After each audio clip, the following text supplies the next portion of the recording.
ونعوذ بالله من شرور أنفسنا ومن سيئات أعمالنا من يهد الله فلا مضل له ومن يضلل فلا هادي له أشهد أن لا إله إلا الله وحده لا شريك له وأشهد أن محمدا عبده ورسوله معاشر المؤمنين أوصيكم وإياي نفسي بتقوى الله فقد فاز المتقون وقال الله تعالى أعوذ بالله من الشيطان الرجيم يا أيها الذين آمنوا اتقوا الله ولتنظر نفس ما قدمت لغد.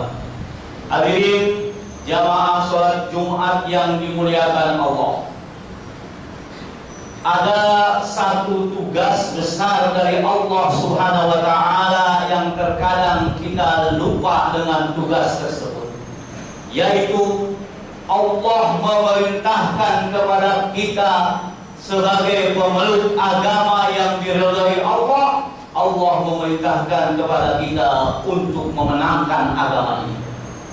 Allah berfirman, Huwallazi arsala rasulahu bil huda wa dinil haq.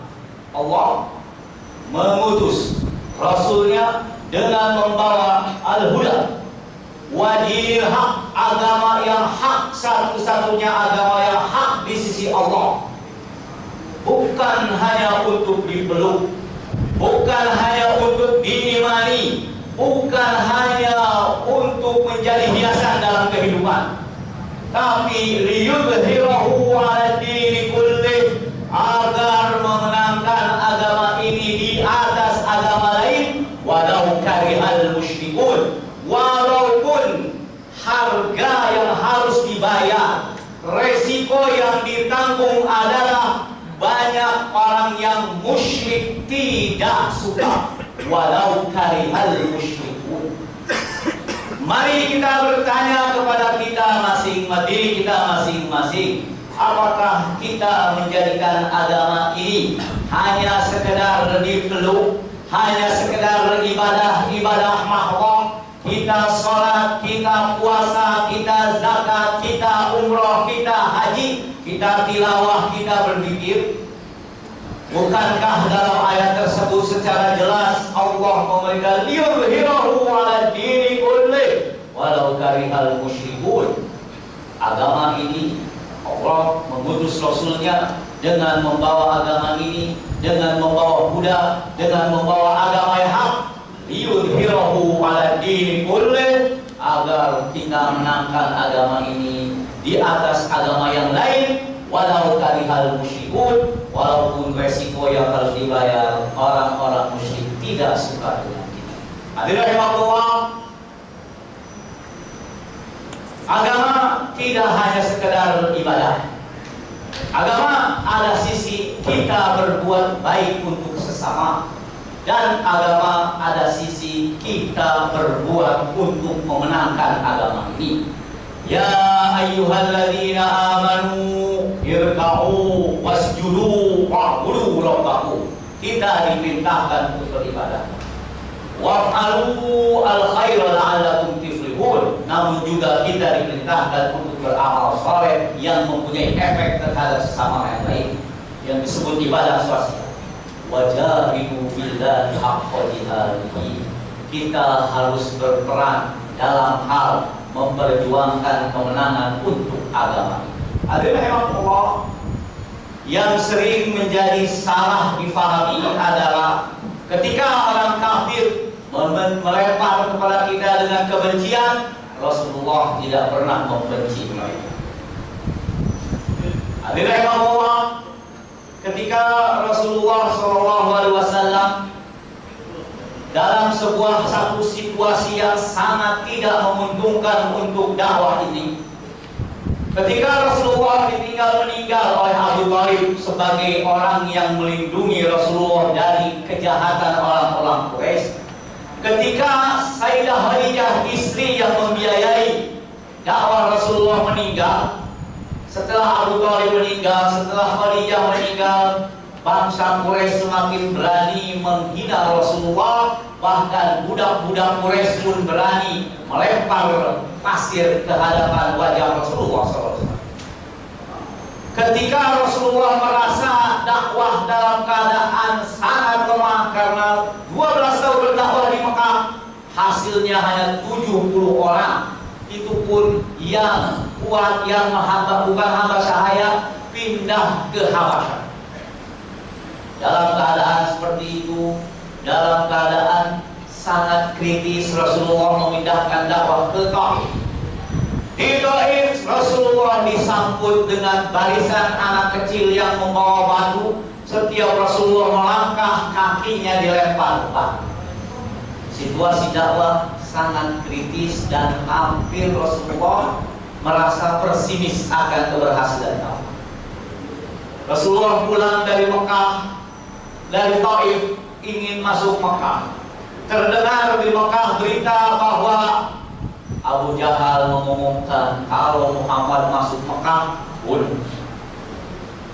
Dalam situasi sulit seperti itu, dakwah begitu sangat kritis, Allah menurunkan ayat fastaqim kama umirta wa man taba, lanjutkan dakwah.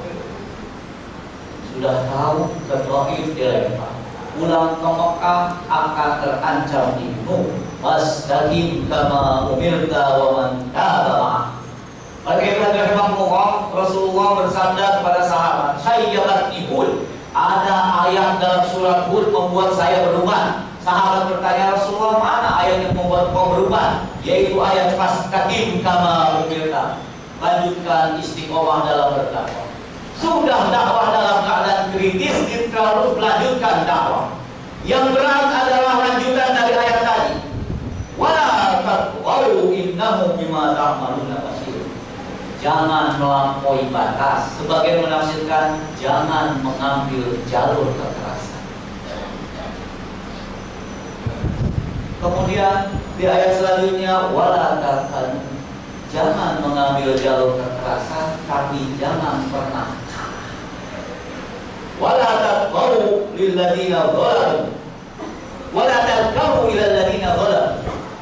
Rahimahullah, situasi dakwah begitu sulit, perintah tegas dari Allah SWT, lanjutkan dakwah, namun jangan sekali-kali mengambil jalur kekerasan, tapi di sisi lain jangan pernah mengalah di hadapan. Ini membuat Rasulullah beruban mikirin ayat ini. Mengalah tidak boleh, kekerasan tidak boleh. Yang menarik dalam riwayat, ketika Rasulullah SAW pulang dari Taif dan ayat ini turun, Rasulullah didatangi malaikat. Kata malaikat Jibril, Rasulullah, kalau engkau izinkan, saya bisa membalikan kota Mekah, diangkat ke atas, dibalikan tanpa seorang pun yang hidup penduduk Mekah.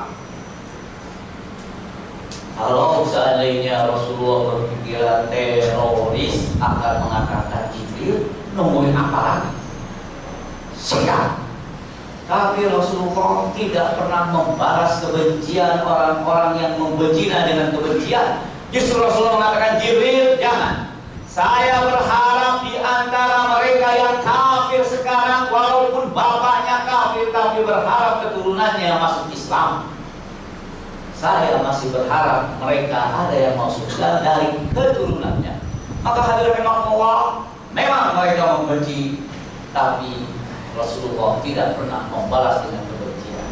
Silakan lihat anak Abu Jahal, Ikrimah bin Abu Jahal.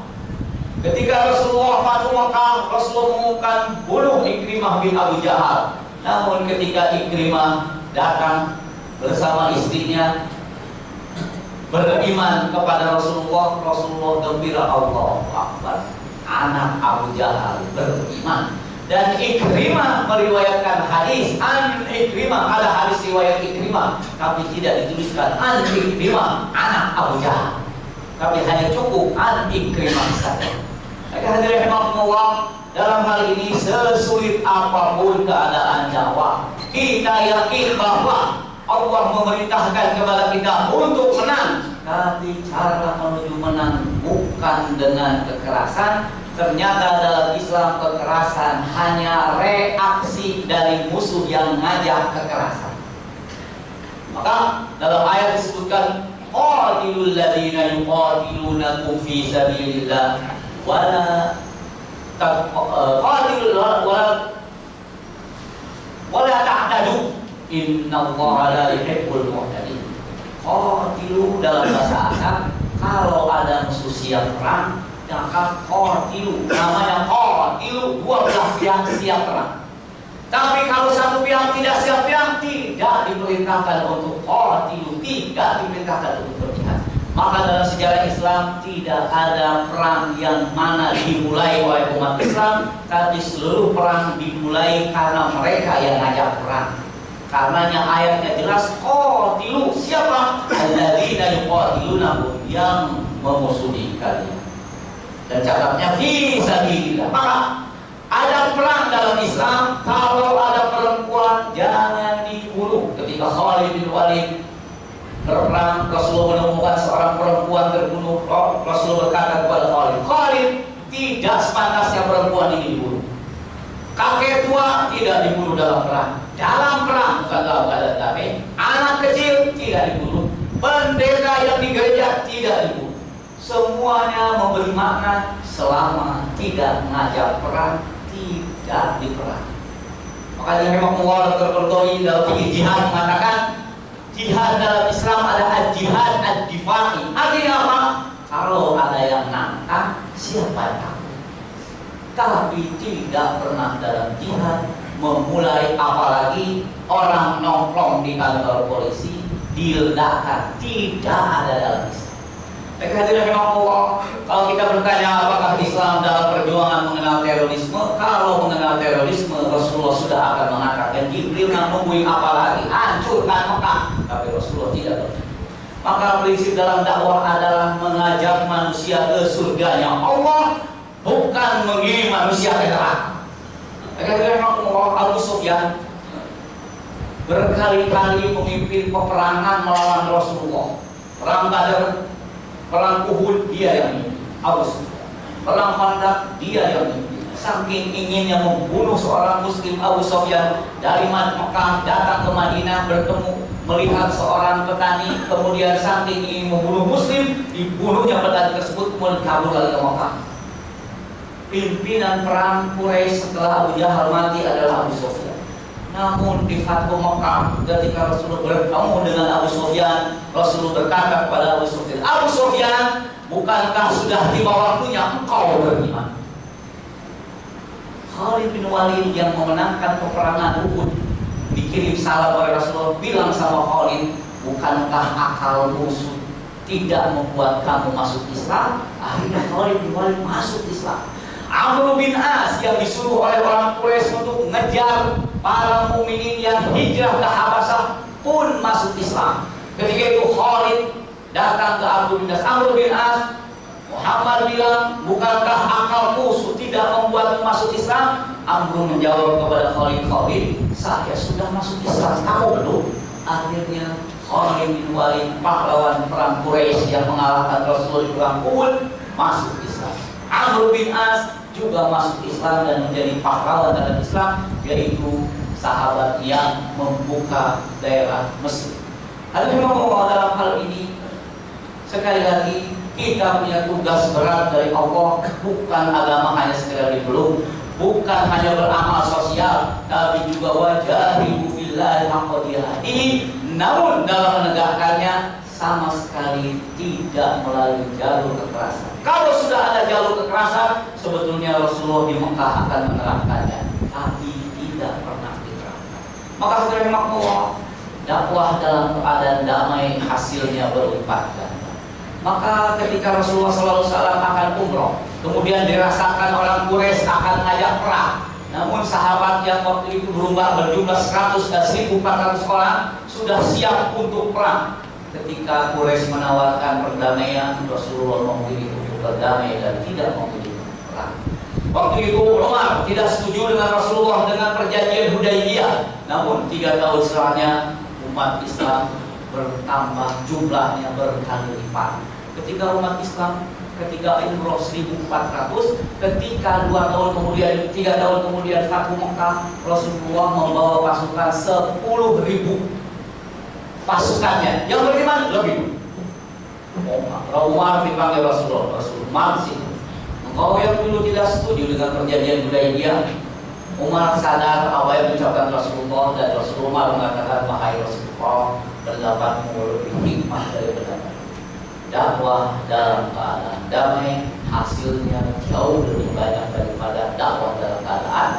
Oleh karena itu Allah, seberat apapun, sesulit apapun situasi kita dalam berjuang memenangkan agama ini, maka tidak ada yang namanya jalur kekerasan. Wala taqul wala taqal. Ibnu Mas'ud mengatakan, alhamdulillah yang menjadikan agama ini antara dua larangan.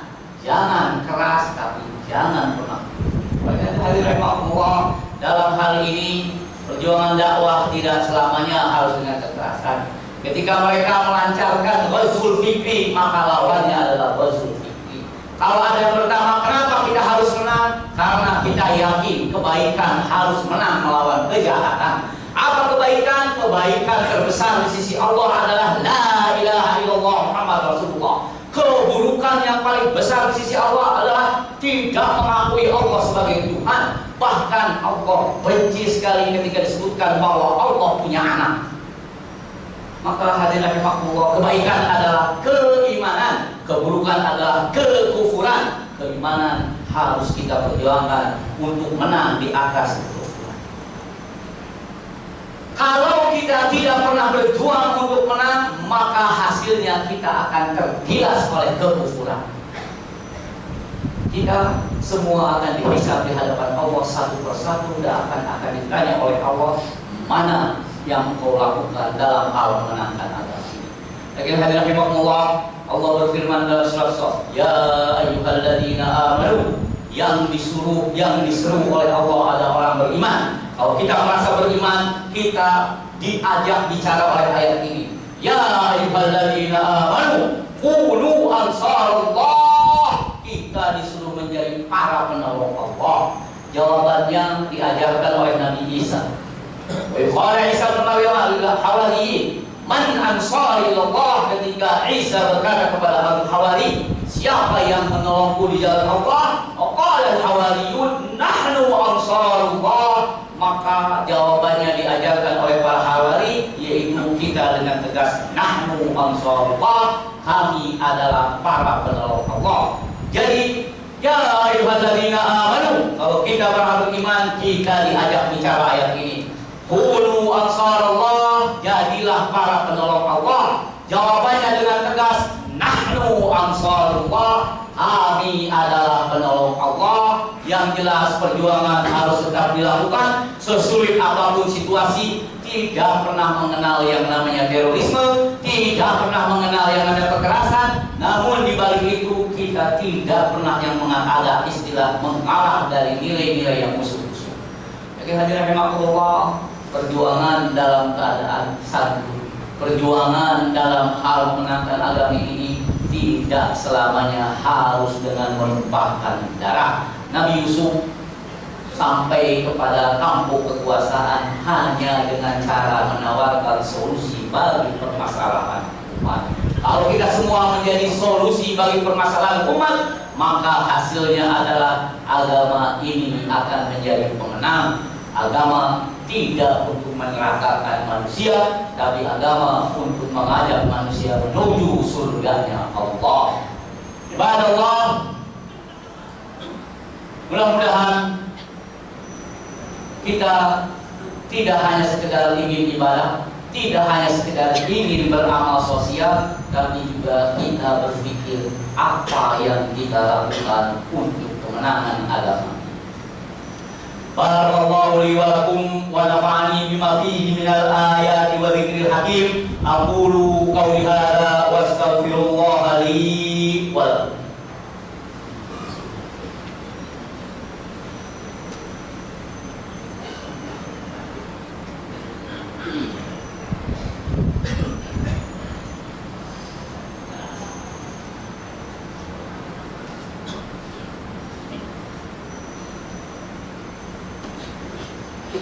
Innal hamda lillahi nahmaduhu wa nasta'inuhu wa nastaghfiruh wa na'udzu billahi min shururi anfusina wa min sayyiati a'malina. May yahdihillahu fala mudilla lahu wa may yudlilhu fala hadiya lahu. Asyhadu an la ilaha illallah wahdahu la syarika lahu wa asyhadu anna Muhammadan abduhu wa rasuluh. Addal amanah wa nasa'al ummah wa tarakana ala mahajjatil bayda layluha kanahariha la yazigu anha illa halik.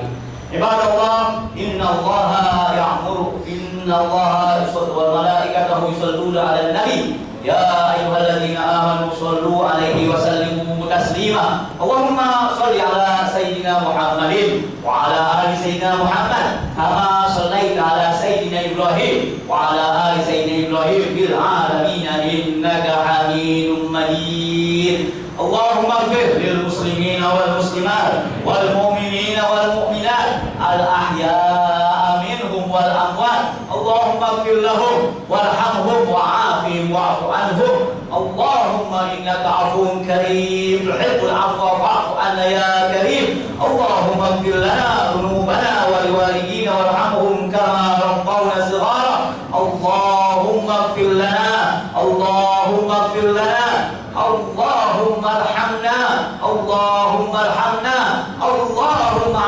afina, Allahumma afina, Allahumma arzuqna, Allahumma arzuqna, Allahumma aslih dinana alladhi huwa ismatu amrina wa aslih dunyana allati biha ma'aduna wa aslih akhiratana allati ilaiha ma'aduna waj'alil hayata ziyadatan lana fi kulli khair waj'alil mauta rahatan lana min kulli syarr. Ya muqallibal qulub tsabbit qulubana ala dinik, ya musarrifal qulub sarrif qulubana ala ta'atik. Allahumma rabbana atina fid dunya hasanah wa fil akhirati hasanah wa qina adzabannar. Subhana rabbika rabbil izzati amma yasifun wa salamun ala mursalin walhamdulillahi rabbil alamin. Ibadallah, innallaha ya'muru bil 'adli wal ihsan wa ita'i dzil qurba wa yanha 'anil fahsya'i wal munkari wal baghi ya'idukum la'allakum tadhkurun. Fadhkurullaha yadhkurkum washkuru 'ala ni'amihi yazidkum wa la dzikrullahi akbar. Aqimis shalah.